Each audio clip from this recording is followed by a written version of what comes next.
ജനവിധി അറിയുവാൻ 4 നാൾ ബാക്കി നിൽക്കെ ആകാംക്ഷയിലും പ്രതീക്ഷയിലും മുന്നണികൾ. എക്സിറ്റ് പോളുകൾ എല്ലാം ഭരണമാറ്റം പ്രവചിച്ചതിന്റെ ആത്മവിശ്വാസത്തിലാണ് UDF ക്യാമ്പ്. എന്നാൽ ഇഞ്ചോടിഞ്ച് പോരാട്ടം പ്രവചിക്കുന്ന എക്സിറ്റ് പോളുകൾ ഭരണ തുടർച്ചയുടെ സൂചന നൽകുന്നു എന്നാണ് LDFന്റെ വാദം.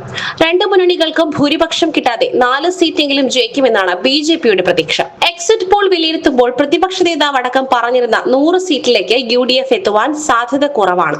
75-ന് മുകളിലുള്ള സീറ്റുകളാണ് എക്സിറ്റ് പോൾ സർവേകൾ പൊതുവെ പ്രവചിക്കുന്നത്. ഇതിനെല്ലാം മറികടന്ന് 85-ന് അടുപ്പിച്ച സീറ്റുകൾ കിട്ടുമെന്ന് UDF നേതാക്കൾ ഇപ്പോൾ പറയുന്നുണ്ട്. ഭരണമാറ്റം എന്ന പ്രതീക്ഷയിൽ അവർക്കൊരു സംശയവുമില്ല. എന്നാൽ ഭരണ തുടർച്ച എന്നതിൽ മുഖ്യമന്ത്രി പിണറായി വിജയനും സംശയമില്ല.